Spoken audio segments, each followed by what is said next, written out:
¿Qué dicen ustedes? ¿Alguien quiere subir para que hablemos sobre el tema del rico y Lázaro y podamos plantear el tema que se le preguntó a un hermano? Si es que el rico estaba sufriendo en su cuerpo físico o en su espíritu, allá en el Hades. Si alguien quiere subir, me avisa, o si no, empiezo a hablar yo solo. Alguien me avisa. Quizá el que quiera subir incluso puede hacerlo para leer los textos. Si no quiere tener tanta participación, por lo menos que contribuya leyendo los textos. Así es que está la invitación hecha para que leamos Lucas 16, ¿ok? Desde el 19 en adelante, supuestamente, pero esto comienza desde antes. Ya, ¿quién va a poner allí para yo seleccionarlo? Porque si me ponen el numerito y cuando voy ya lo borraron, vamos a ver qué pasa, antes de que me duerma. Aquí está el hermano Batman. Chao, Fredel. Buena tu barba. Sí, bueno, si alguien más dentro de la hermandad también quiere subir a participar de este tema, explicaciones sencillas del rico y Lázaro, Por cierto, me llamo Bastián. razonadas.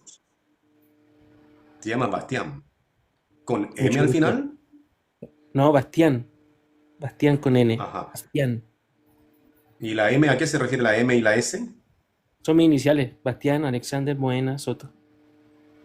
Ah, ya. Pero Bastián, nosotros ya habíamos hablado, ¿cierto? Así, un par de veces. Sí, ¿no? Y como me dijiste, mucho gusto. Me sonó así como que podía ser la primera vez. Bueno, em, El otro día subiste a mi live. em, Subiste a mi live el otro día. ajá, sí. Cuando estaba hablando con Bueno, Jimena. ¿Te acuerdas? Estuvimos hablando con Jimena, los sellados, los 144.000. sí.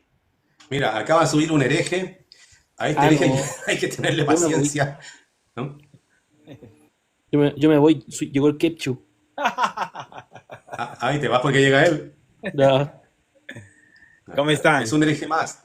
Es un hereje más que hay que tenerle paciencia. Mira. ¿Cómo están? Aquí estamos, Cachú. A este hereje lo aguantan más si en otros live. Que a varios Ya. testigos. Ah, sí. Mira, alguien había pedido entrar y al final, no sé, se esfumó. Así es que como se andan esfumando, allí le voy a poner yo a los que me parecen cara conocida. Ellos sabrán si suben o no. ¿Ya? Todos son, Dice todos Jairo, son bueno, testigos, Jairo. Barrera abajo. Todos son testigos. Ahí está Daniel, que Ya. es testigo. Jairo es testigo. Vance ya está ¿Qué tal, mis arriba. hermanos? Llegó otro hereje aquí. Bastián es un Yo les voy hereje. a, yo les voy a contar una historia de hace mucho tiempo cuando discutí con una persona sobre el tema del rico y Lázaro. Y a esta persona le encanta hablar de todo lo que es los demonios, la muerte, el infierno. Oye, parece que se le producen orgasmos en el cuerpo cuando él habla de los demonios de Satanás. O sea, él se excita, parece, con eso, porque es increíble. O sea, del tiempo que lo conocí, lo único que hablaba era eso, era increíble. Y realmente yo de primero dije, bueno, ¿será que le gusta este tema? Pero cuando vi que era el mismo, fue una cosa increíble. Yo dije, algo le pasa a este muchacho. Bueno, este se llamaba, ¿cómo se llamaba este muchacho? Parece que su nombre era Hugo. Hugo Macada, algo así. No, no con el Mocada, es Mocada. Hugo Maca, no sé cómo era la cosa. Bueno, pero yo le hice una pregunta dentro de las muchas que le mencioné en aquel tiempo, ¿ok? Cuando hacíamos debates por escrito, porque él defendía que lo que nosotros decimos que es parábola del rico y Lázaro, él decía que era una historia real.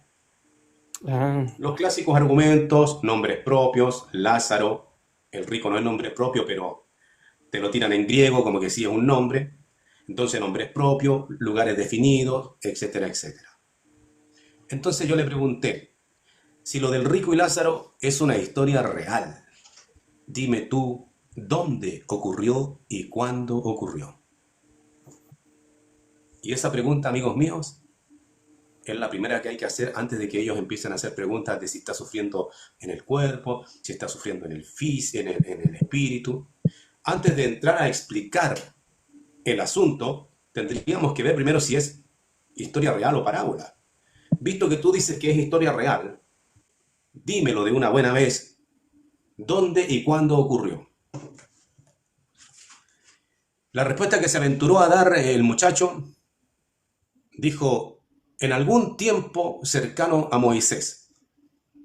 Ven que por ahí dice, tienen a Moisés y los profetas. Entonces dijo, en algún tiempo cercano a Moisés. Si fuera un tiempo cercano a Moisés, le pregunté, entonces, ¿dónde?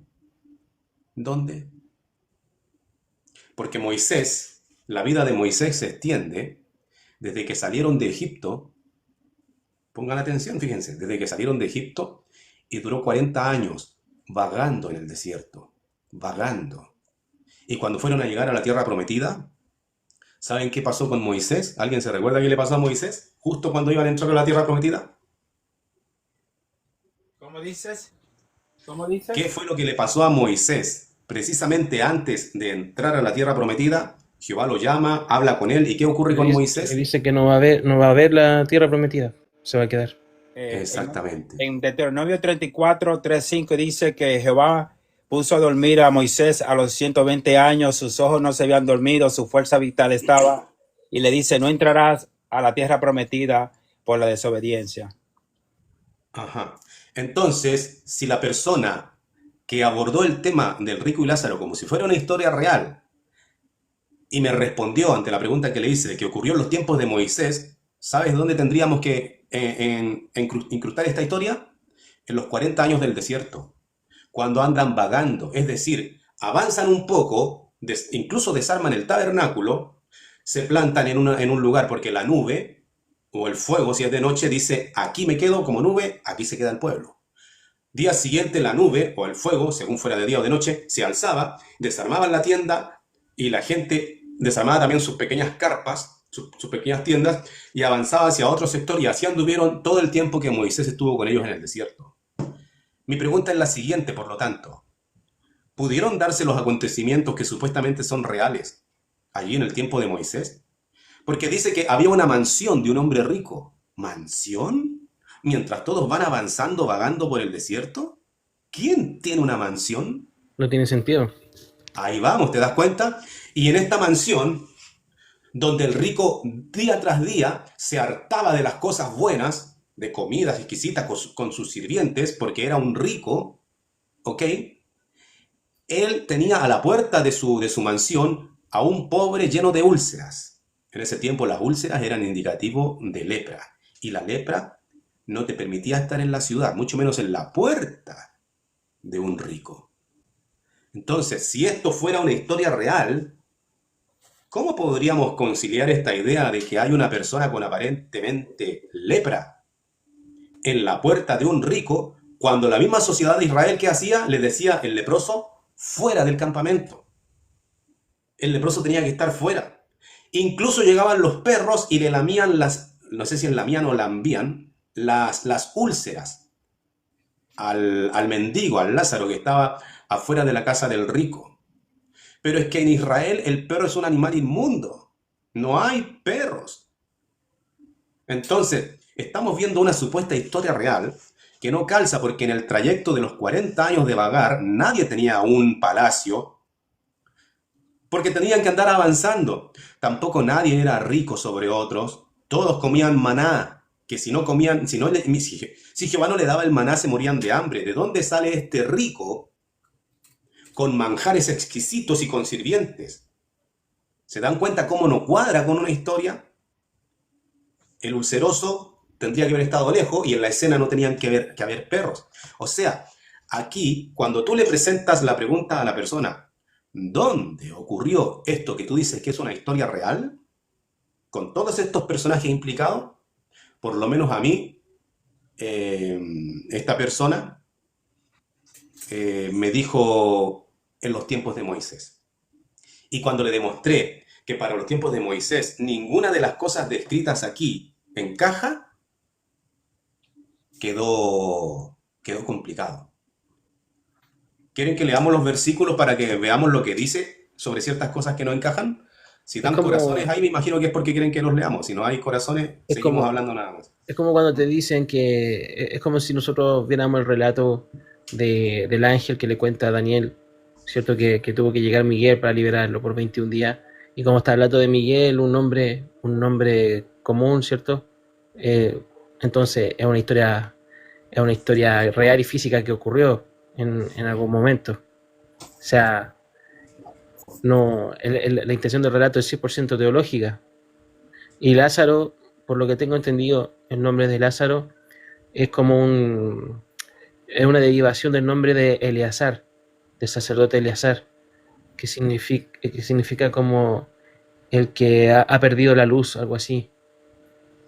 Entonces la intención del nombre no es poner un nombre aleatorio, sino que incluso el nombre en la parábola tiene un significado teológico dentro de la parábola. Exacto. Pero fíjense que en el relato bíblico, que es parábola y no historia real, se dice incluso algo que no podría tener sentido para los tiempos de Moisés. Porque fíjense, ustedes saben que cualquier persona con señales de lepra, cuando hay úlceras en el cuerpo, se tenía que tapar hasta el bigote, ¿cierto? Y gritar a cierta distancia, gritar, inmundo, inmundo, ¿cierto? Para que nadie se acercara. Y si estaba muy cerca, hasta le tiraban piedras. La gente común y corriente. Las úlceras eran evidencia de lepra maligna de aquel tiempo. Pero resulta que el relato escrito, que a todas luces es una parábola, algunos dicen que es una historia real, pero ¿cómo podría ser una historia real en tiempo de Moisés, cuando se forma la nación de Israel en el desierto?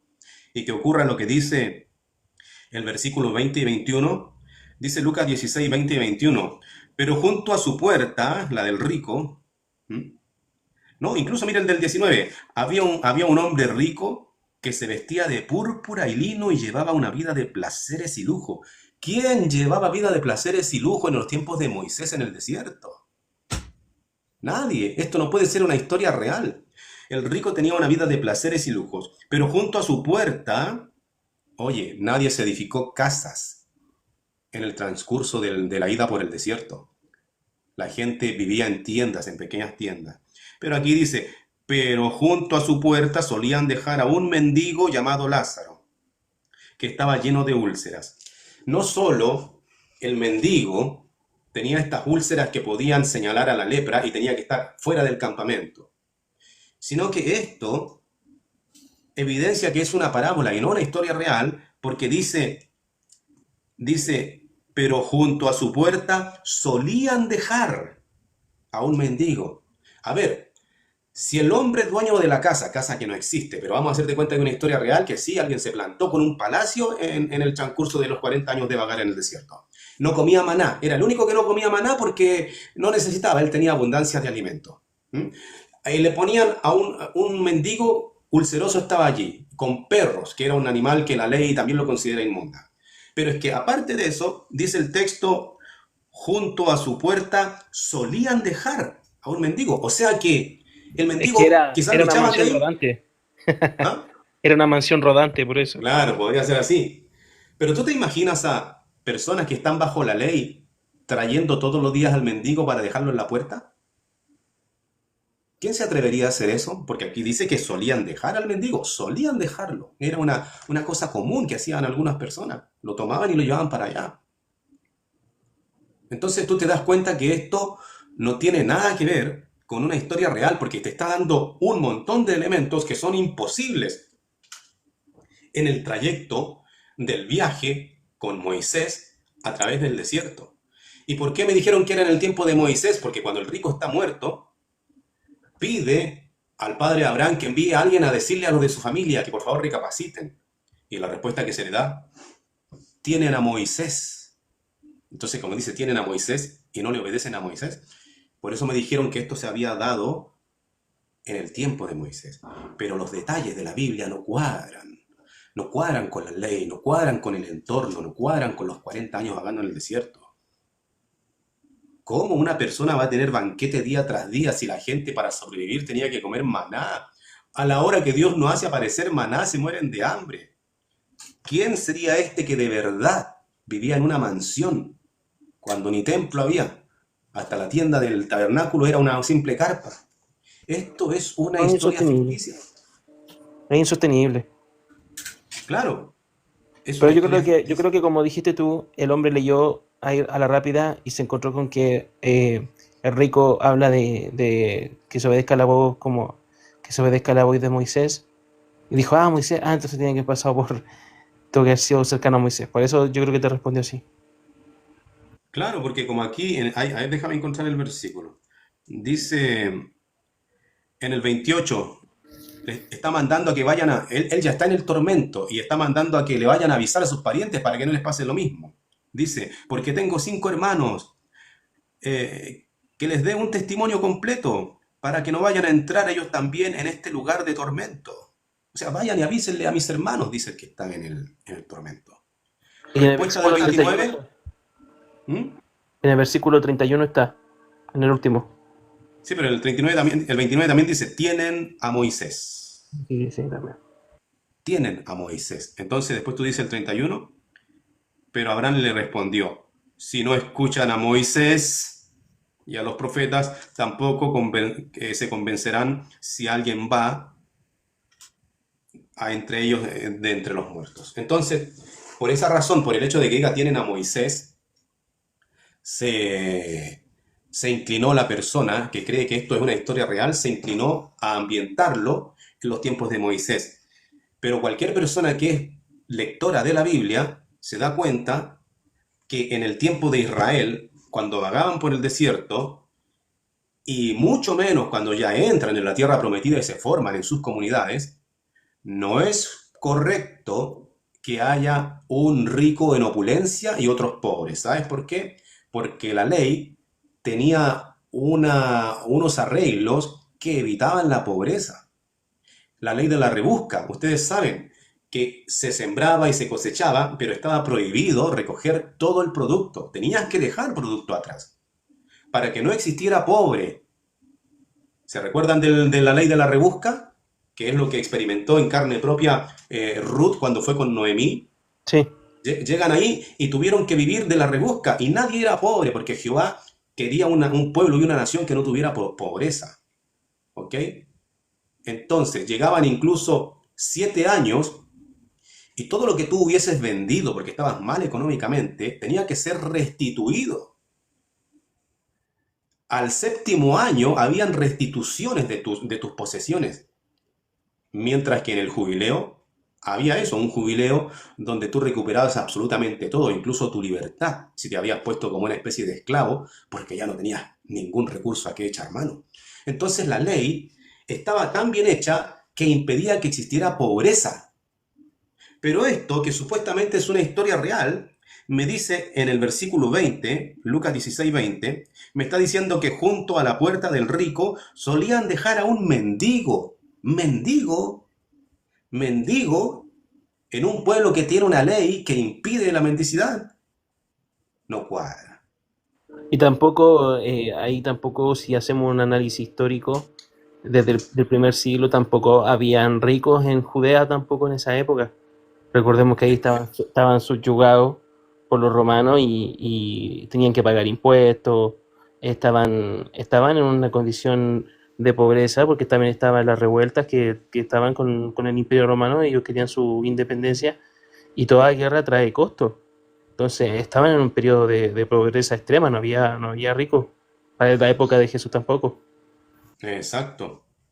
Y por otro lado, cuando comenzaron a entrar a la tierra prometida, la tierra se distribuyó en partes equitativas y nadie sobresalía por encima del otro. De hecho, la ley procuraba eso, que los que se iban quedando atrás pudieran resurgir cada 7º año o en el jubileo, porque Jehová no concebía la idea de que tú como hombre tuvieras una familia y te fue mal y tuviste que sacrificar tus bienes, tu herencia, todo que eran para tus hijas, para tus hijos, las tuviste que sacrificar. ¿Y qué? ¿Y si nunca las recuperabas? ¿Ibas a dejar a tu esposa y a tus hijos y hijas como pobres, sentenciados porque tú tuviste que venderlas, algo así? No, llegaba el 7º año y después llegaba el jubileo y todo eso se te retornaba. Y entonces ya tu medida de pobre ya no existía. O sea, la ley, desde el tiempo de Moisés en adelante, no cuadra para nada con los detalles que hay acá. Entonces esto no puede ser una historia. No puede ser una historia, tiene que ser una parábola. Y va a ser una parábola hasta que alguien me demuestre que en los 40 años de vagar en el desierto, uno se formó una casa y la casa no se mueve. Las tiendas se desarman y se desarman. Uno se formó una casa y no sé, y viajó a los 40 años con una casa que no se desarma. Me va a tener que demostrar que donde la gente pasaba hambre, es decir, en realidad no pasaba hambre, pero ellos sentían que iban a pasar hambre, porque era desierto y no tenían de dónde sacar comida y agua. Donde todos pasaban hambre, resulta que había un rico, ¿ya? Que disfrutaba de placeres día tras día, de buena vestimenta y de los placeres de la comida y la bebida. ¿Cómo? Eso no se puede dar en el transcurso de vagar por el desierto.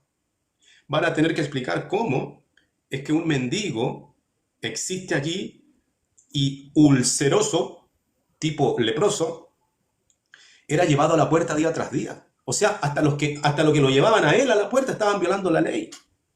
Evidentemente esto no es real. Y encima habían perros. ¿Cómo van a haber perros en una comunidad que considera a los perros como animales inmundos? Aquí hay mucho detalle que hace que no cuadre, pero que sí cuadra con el hecho de que sea una parábola. ¿Qué piensan ustedes, hermanos? También está el detalle del versículo 24, cuando le dice, ¿cierto?, que le pide a Abraham que por favor mande a Lázaro a que moje a la punta de su dedo en agua y refresque mi lengua. Dice, porque estoy angustiado en las llamas de este fuego. Entonces tampoco tampoco se considera que se esté hablando de un infierno literal, como se cree también esa otra interpretación, que no es una historia real, pero que está ocurriendo en el infierno mismo, que tampoco es así. Saben, es interesante que cuando se habla de esa parábola, cuando hablamos de eso, incluso hay personas católicas que dicen que es una historia real. Y de hecho, yo tengo el audio de un sacerdote español donde los pacatea a todos, donde les dice que no es una historia real. Y yo lo uso con personas que son católicas para mostrarles que incluso sus mismos clérigos les explican que no es una historia real, y llegan al punto hasta de negarlo, que a lo mejor no es sacerdote y cosas así. Es algo increíble. Salomón y Cachú, que están tan callados. ¿Qué dicen? ¿Cómo está mi marito? Sí. Oye, te queda bien el candado ese, me parece Che Guevara. Al fin me veo un poco mejor, oye, se me quitó un poco de fealdad. Oye, saludos a Jairo, a Van ahí, con Cachú estábamos ahorita en otro live. Mi hermano, hay un detalle ahí también que yo lo veo de una manera también. Recuerda cuando leemos en Hebreos 11 que se mencionan a todos estos hombres de fe de la antigüedad. Dice que en fe murieron todos sin recibir las promesas. Sin recibir las promesas, entonces, ¿cómo estaba Abraham en el cielo? En esa parábola, si Abraham murió sin recibir la promesa. Es un detallito ahí que Sí, creo que se puede aportar. aunque ellos te llevan el seno de Abraham a distintos lados, no saben dónde ponerlo. Te lo ponen en el cielo, te lo ponen en un paraíso que tampoco saben dónde ponerlo, en una parte del Hades, o sea, yo he escuchado de todo. Otro detalle interesante es de que Jesús dijo que antes de él nadie había subido al cielo. Entonces, ¿cómo es posible que Abraham estuviera en el cielo si antes de Jesús no había ascendido nadie al cielo? Sí, pero lo Eso que lo dice utilizan Francisco, los que te brinca. evangélicos para demostrarte que el seno de Abraham no es el cielo. Ajá. Eso es lo que te hacen, sí. Es como ahora que están diciendo que el Entonces, infierno ¿dónde no está. sería? Porque se supone que es un lugar literal. No, claro, pero como te digo, te lo han ubicado en distintos lugares e incluso han inventado algunos un espacio dentro del Hades. El Hades es todo esto, pero estaría dividido en dos partes. Entonces aquí estaría la parte calentita y a este otro lado estaría, en la otra parte del Hades, la parte de acá, estaría el seno de Abraham o el paraíso, como le dicen también. O sea que al estar juntos, yo creo que el paraíso estaría igual un poco caliente, ¿ah? El seno de Abraham estaría más o menos caluroso porque está pegado al infierno. En fin, son cosas raras que tienen ellos. Pero entonces, ¿cuál es el punto central de esto, si es parábola? ¿Cuál es el punto central? Si ustedes, yo no sé si ustedes y el público que ve y escucha se ha dado cuenta de esto. Pero lo que nosotros comenzamos a leer regularmente desde el versículo 19 no es porque Jesús dijo, les voy a contar una historia y se me ocurrió. No, estas palabras de Jesús que van desde el 19 al final del capítulo son motivadas por algo. ¿Qué motivó a Jesús a dar esta parábola o historia? No carguemos por ahora esta discusión si es parábola o historia. ¿Qué motivó a Jesús a contar este relato ficticio o real? ¿Alguien se había percatado de eso?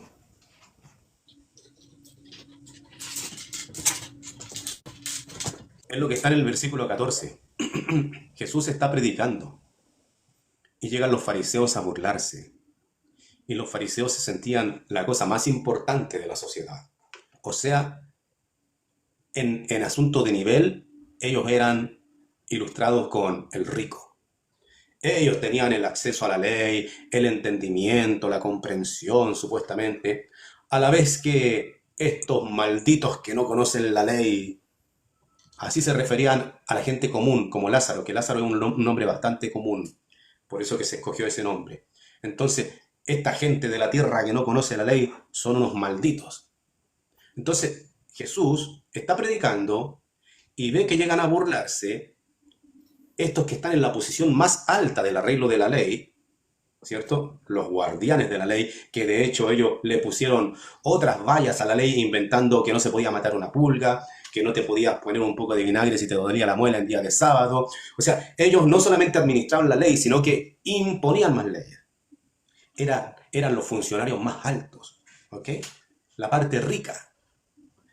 Y la parte humilde, los Lázaros, eran aquellos que ni conocían la ley, pues hasta los trataban de malditos. Eso pasa en el versículo 14. Si ustedes gustan de echarle un vistazo a Lucas 16:14, esto ocurre cuando Jesús está predicando. Miren qué pasa con los fariseos, dice. Los fariseos, que amaban el dinero, estaban escuchando todas estas cosas y comenzaron a hacerle gestos de desprecio. O sea, estos, que en todos los sentidos se creían ricos, empezaron a hacerle gestos de desprecio a Jesús. Lo que uno diría, se burlaban de él mientras él enseñaba. ¿Ok? Entonces dice el 15, y él, Jesús, les dijo, ustedes son los que se declaran justos delante de la gente, pero Dios conoce sus corazones, porque lo que la gente considera muy valioso es repugnante desde el punto de vista de Dios.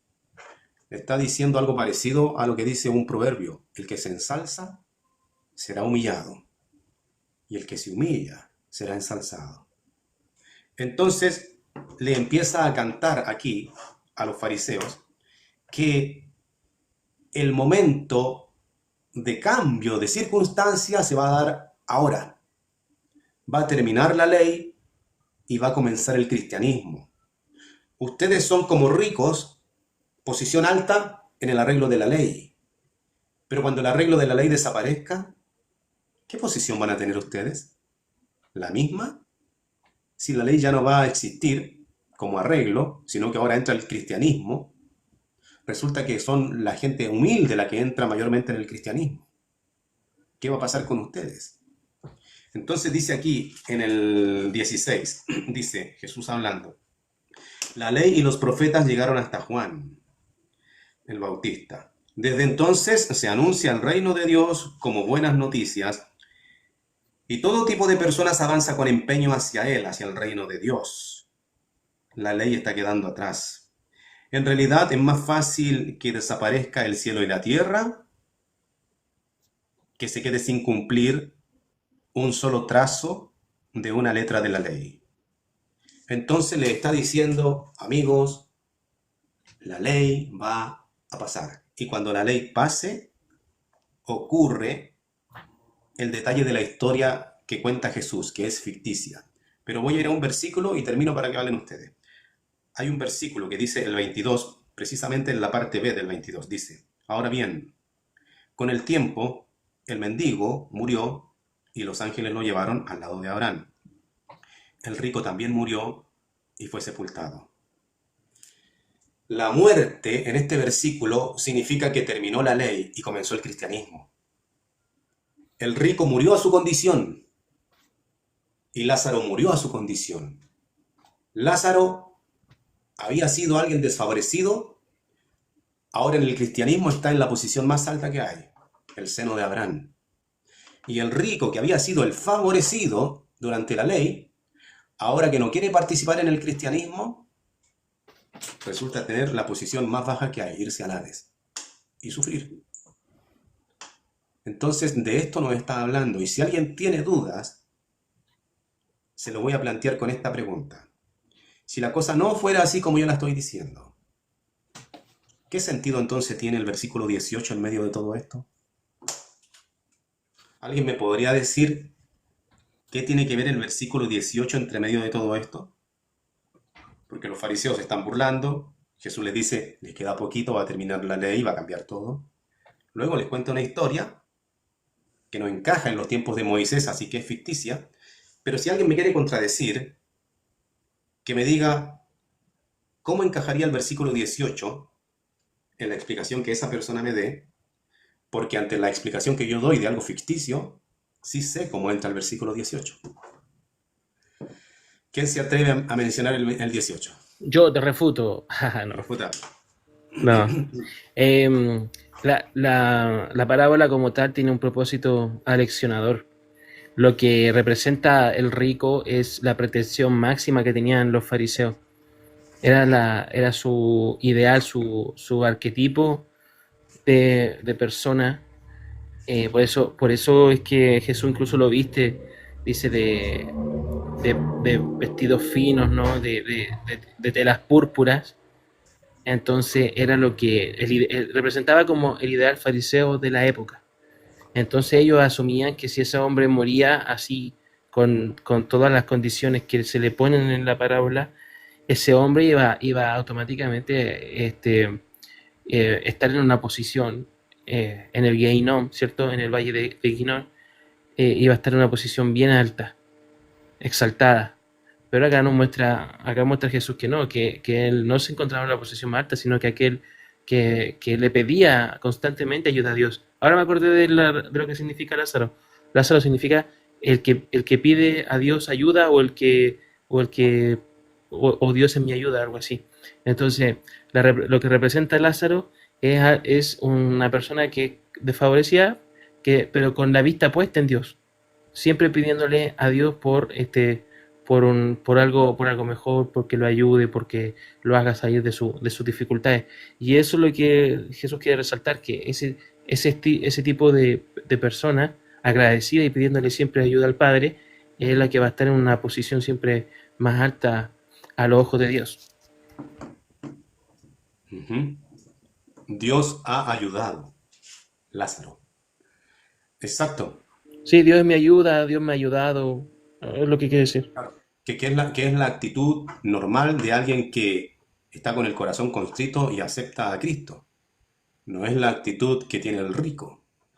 En este caso que está representando a los fariseos. Pero, ¿cómo encaja el versículo 18? Porque esto comienza con la burla de los fariseos en el 14 y 15, con el anuncio de Jesús que la ley se va a terminar y los que son ricos van a tener que morir a su posición y van a terminar en el Hades.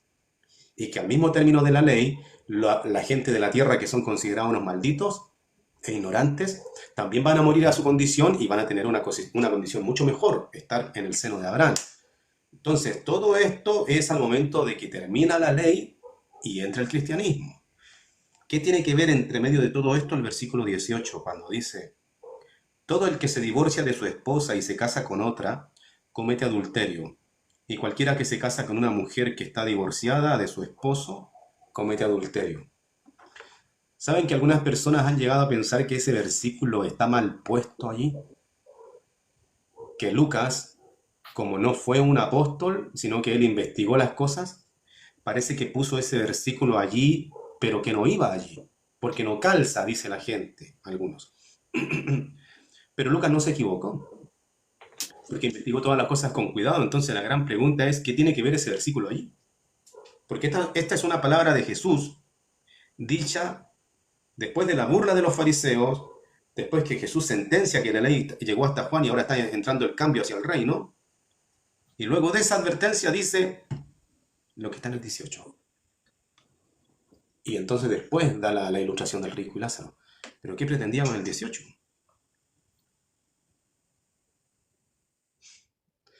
Algo tan... ¿Alguien va a hablar? Hay varios detalles en los versículos anteriores y en el versículo 18.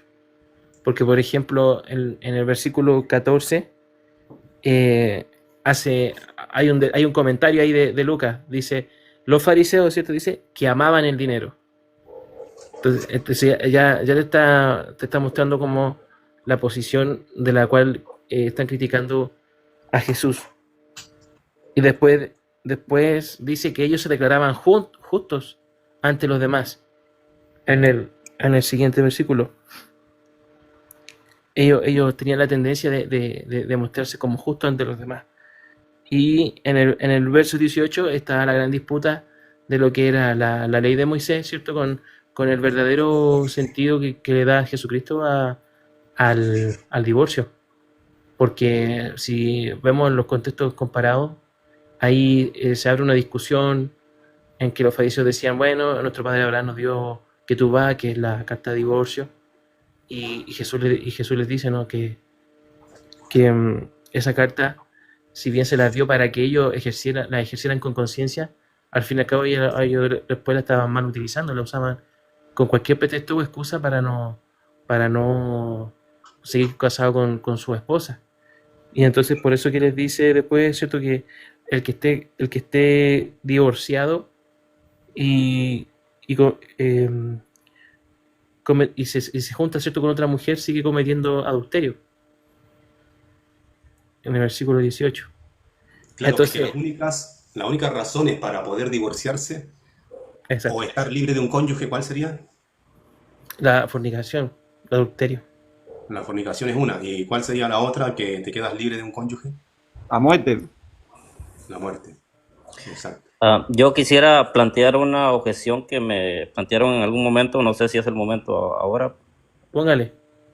Si la vas a desviar de esto, sería bueno que te esperara un cachito porque la cierro y si es diferente la das. Ahora sí es lo mismo. Es de la misma parábola, pero si no, ciérrala y luego hago la Quiero objeción para... terminar con el 18. Ok, Es perfecto. que- sí, lo que pasa es que hasta este momento que la ley está a punto de terminar, pero está vigente, Israel en la Biblia es esposa de Jehová. Esposa de Jehová. ¿Ok? Entonces cualquiera que quiera permanecer en la ley, con tal de seguir siendo del estatus alto en la ley, va a querer permanecer en la ley. Al permanecer en la ley, todavía está, por así decirlo, como parte de la esposa de Jehová. Sin embargo, entra el cristianismo cuando termine la ley y se tiene que formar la novia de Cristo. Entonces la persona no puede permanecer siendo esposa de Jehová por no soltarse de la ley y a la vez querer ser miembro de la novia de Cristo. Entonces con este versículo Jesús está dejando claro que para pasar a este cambio de situación, siendo parte de la novia de Cristo, que era a lo que se aspiraba, como parte del reino celestial, para llegar ahí tú tenías que reconocer que tu relación marital, simbólica por supuesto, de pueblo judío con Jehová, había llegado a su fin. No podías mantener tu relación marital como esposa de Jehová con Jehová y a la vez meterte a ser parte de la novia de Cristo. Eso sería adulterio. De manera que el versículo 18 está súper bien puesto. Y te está diciendo, se va a terminar la ley que te hace esposa de Jehová. Debes aceptarlo. No puedes aferrarte a ella simplemente porque quieres tener tu posición alta. Porque vas a ir a parar a un lugar que te va a atormentar, simbólicamente hablando. Entonces, tu única alternativa es aceptar que ahora entró el reino de los cielos que recoge a gente común y corriente para que estén favorecidas como en el seno de Abraham. Aquí está la novia de Cristo siendo bendecida. Si tú quieres pasar de donde estás, pasar hacia acá, a fin de no irte a ser atormentado por la angustia que esto te va a causar, reconoce el término de la ley y ya ahora que no eres esposa de Jehová, puedes venir y unirte al grupo humilde de personas, seguidores de Cristo, que son como su novia. Porque la ley terminó Y el que se siga sometiendo a la ley va terminando en tormentos, como dice aquí el Jesús. Eso, disculpa que te haya interrumpido, quería decir eso. Ahora tú, Jairo. Hay una enseñanza Sí, por ahí, maestro. Ah, no, es Jairo, sí, dale. sí, sí, la objeción que me plantearon en su momento fue la siguiente. Supongamos de que es una historia ficticia. ¿Por qué Jesús utilizó una historia en la cual se menciona vida después de la muerte si no era algo real, por ejemplo? ¿Cómo fue que tú dices que si es una historia ficticia, ¿por qué Jesús sigue el relato con una historia de algo que pasa después de la muerte si no es una historia real? Eso dijiste. Sí, sí, por ejemplo, a lo que se basó la persona en su momento fue de que las otras parábolas que Jesús les dio a los discípulos y a los fariseos, todas se basaban en cosas reales. ¿Y por qué ahora Jesús se basa en algo que no es así, por así decirlo? Como es la vida después de la muerte, por ejemplo. La persona supone de que sí hay vida después de la muerte, pero nosotros creemos de que no hay nada. Entonces, Jesús también creía que no hay nada después de la muerte. Entonces, ¿por qué Jesús utilizó esta parábola? Es el punto.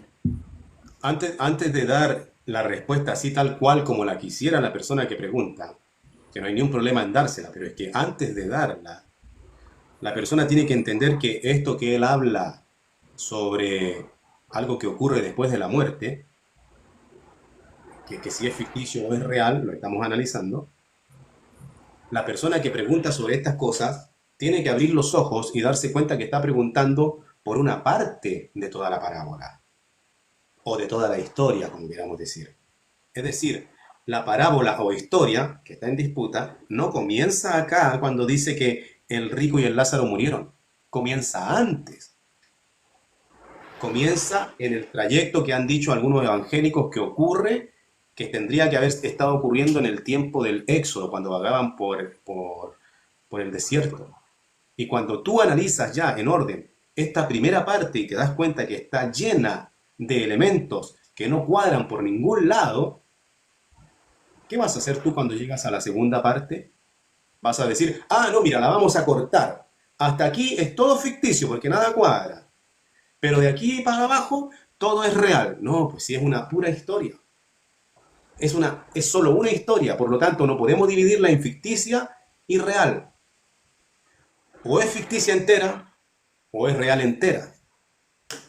Yo veo que parte llena de ficción, por todo lo que hace un rato mencionamos. ¿Cómo la voy a cortar a la mitad para transformarla en historia real? Menos aún cuando en los detalles de la otra mitad también aparecen asuntos que son del todo ficticios, como por ejemplo pedir que con una gotita de agua se le calme la sed, como por ejemplo pedir que levante a alguien de los muertos para ir a avisarle a su familia. Eso no es bíblico. Sí, también hay que tomar en cuenta la influencia griega que había en ese momento también, ¿verdad? En la cultura de ese tiempo, o no. Sí, pero depende de cómo la quieran enfocar, porque decir eso puede ser con un enfoque a favor o en contra. Incluso, lamentablemente, hay algunos que dicen que esta es una historia real que Jesús tomó de otro pueblo, para el tiempo de Moisés, pero de otro pueblo. Pero ahí ya se conjetura mucho, porque si tú le dices, ¿y eso cómo lo compruebas? Te van a decir porque hay una historia que se parece a aquella, ¿y cómo lo compruebas? Pero al final vamos a llegar a este tema. ¿Habrá andado tomando Jesús historias paganas para hacer enseñanzas sobre el reino? No me parece probable, oye. No me parece probable que el ser humano con una capacidad intelectual como la de ningún otro haya necesitado conseguirse una historia del paganismo para darnos una enseñanza a nosotros, cuando él la puede producir en su propia mente, mejor que ChatGPT. Sí, es correcto. Otra cosa, Francesco, hay una historia también por ahí, porque hay una creencia por ahí también que nos podemos topar con ella por ahí respecto al tema que hablaste, ¿no? Israel era la esposa de Jehová Dios, como estabas hablando, pero ahora había que ser parte de la novia de Jesucristo. La ley condenaba que un hijo tuviera relación con la esposa de su padre. Yo sé cómo encajaría aquí ahora que esas personas que fueron parte de la esposa de Jehová Dios ahora abandonaran a Jehová Dios para ser novia de Jesucristo, que es el Hijo. Claro, es que no era un abandono. Al reconocer el término del pacto de la ley, ellos se daban por muertos. Mira, es como dice, déjame explicártelo con lo que dice Romanos 7. Fíjate que esta explicación que te estoy dando yo la dio el esclavo en un libro verde, esos libros antiguos pero verde chico, que no recuerdo cómo se llamaba.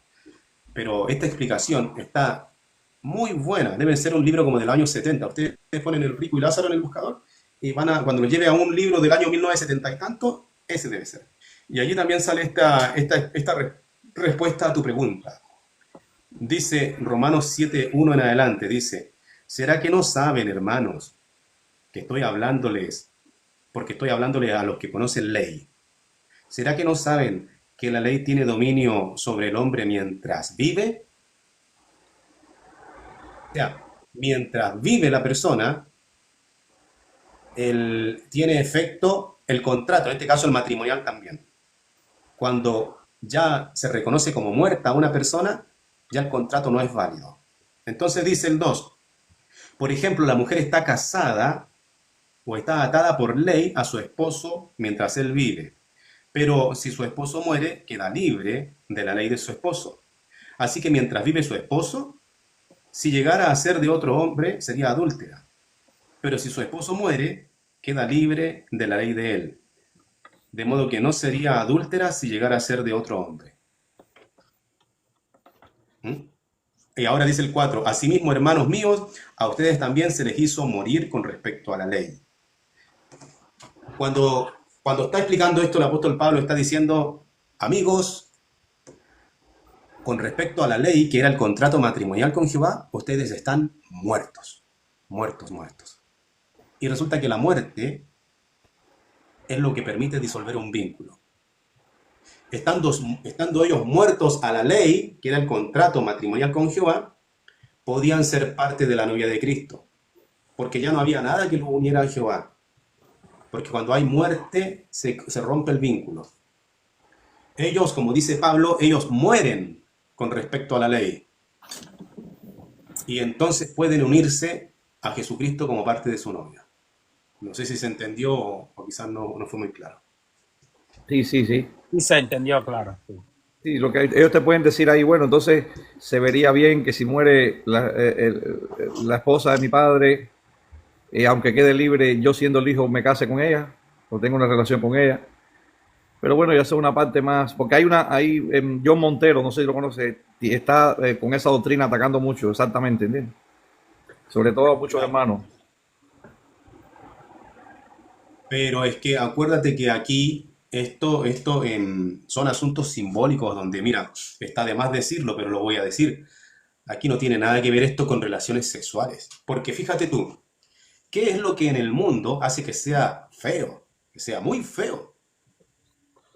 Que por ejemplo, tú tienes un padre que se conoció con una mujer y, y ahora tu padre murió. Ya no hay nada entre tu padre y esa mujer porque tu padre murió. Así que la mujer está libre para casarse con quien quiera.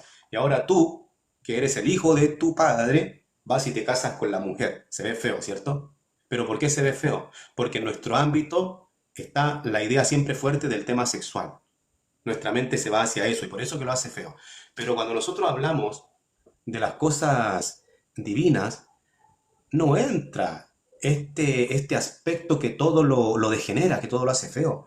Son relaciones maritales simbólicas, son de pertenencias. Exactamente, ahí sí le diste con la base llena. Tienes razón. Claro, entonces el que insista en decir lo que tú dices, que alguien ha dicho, habría que decirle, oye, eso te pasa por ser mente sucia. Porque aquí tales aspectos que hacen fea esta situación no existen. Aquí esto es unión de pertenencia. Cuando Israel se dice que es esposa de Jehová, fíjate que Jehová se expresa como su dueño marital. No es para disfrutar de placeres sexuales, nada que ver. Entonces, después viene Cristo y forma una novia fiel, que ¿qué cometido tiene? Seguirlo a Él, no importa dónde vaya. Entonces, cuando hablamos sencillamente de asuntos que demuestran a quién le pertenecemos, un judío le pertenecía a Jehová como parte de la esposa de Dios y era fiel a Él en todos los arreglos. Pero Jehová, que es padre de Jesús, le encomendó tener una novia y para el tiempo que tuviera una novia, Jehová iba a cesar el contrato matrimonial con la nación de Israel. Entonces, si quieres ser parte de la novia, reconoce que ya no hay trato marital con Jehová, que era tu dueño. Pero si sigues aferrándote a la ley y a la vez quieres aferrarte a la novia de Jesucristo, entonces espérate un poco. No, la cosa no puede ser así. Muy simbólica puede ser el asunto. Bueno, estás cometiendo adulterio simbólico. Tiene que ser solo de uno de los dos. Muy bien. Cachú, Cachú se me duerme, Cachú. Yo estoy limpiando aquí, yo estoy analizando Romanos 7:4, cuando él dice que una vez que el esposo muere, la mujer tiene derecho a casarse, pero cuando tú analizas el 4, cambia todo, como si ahora la entera nación de Israel es esa mujer. ¿Entiendes? Ujú, ¿Te das cuenta? claro. Pero ahora es ella la que muera. Entonces, ¿entiendes el punto? Y ahora tú tienes derecho a casarte con quien sea. Ujú, Me doy a entender. Entonces, ahora ya Jehová no es el dueño de la nación de Israel, sino que ahora le pertenece a Cristo. Y él es que va a ser su dueño. Eh, exacto. yo no sé si tú analizaste cuando se hizo el pacto de la ley, Moisés tenía que morir en ese pacto y él no murió. Ujú. Se ocupó sangre de animales. Sí, ve. Pero en el caso de Jesucristo, sí él murió. Entonces, como dice Juan 17:6, las ovejas de Jehová Dios se la dio a Cristo. Y ahora Cristo llega a ser su dueño, porque el Padre se la ha dado a Cristo. Y ahora una vez que la humanidad muere o la nación de Israel muere, ahora llega a ser de otro dueño y no es fornicación. Y ahora pasa a ser de Jesús. Otra cosa es que estaba pensando, cuando una mujer tenía un esposo y moría, el hermano tenía que tomar a esa esposa y darle descendencia. Y no se veía mal en la nación de Israel. Y si ese hermano moría, el otro hermano podía tomar a la esposa de nuevo y tratar de sacarle descendencia. Entonces, si eso no se veía mal, ¿por qué algunos aquí están pensando que si Jehová Dios, ahora Jesucristo toma la esposa de Jehová, por decirlo así, está haciendo un acto de desobediencia? No, es una provisión de Jehová que Dios está formulando o aceptando para que la nación de Israel ahora pertenezca a aquel que murió por ellos, que es Cristo Jesús. ¿Entiendes? Claro que sí. Uh-huh. Esto más que hablar de si te casaste o te divorciaste y te casaste ahora con otro, una cosa así, es sencillamente una manera de ilustrar que hay un pacto de la ley que ha terminado y hay una iglesia cristiana que ha comenzado. Entonces, esto demuestra, esta forma de ilustrarlo, demuestra que cuando alguien del judaísmo realmente quería pasar a ser un cristiano, tenía que entender que hacia la ley él ya estaba muerto. Él ya no tiene nada que ver con la ley, que era un contrato marital con Dios, con Jehová. Entonces, más que nada, ese es el tema. Jesús le está diciendo aquí, miren, señores ricos en la ley. Sorpresa, la ley termina. ¿Qué van a hacer? ¿Dónde van a estar sus riquezas, su posición elevada? Al Hades van a ir a parar, a lo más bajo que hay. No van a caer del cielo a la tierra, sino más bajo que la tierra, por así decirlo, en el Hades, ilustrativamente hablando.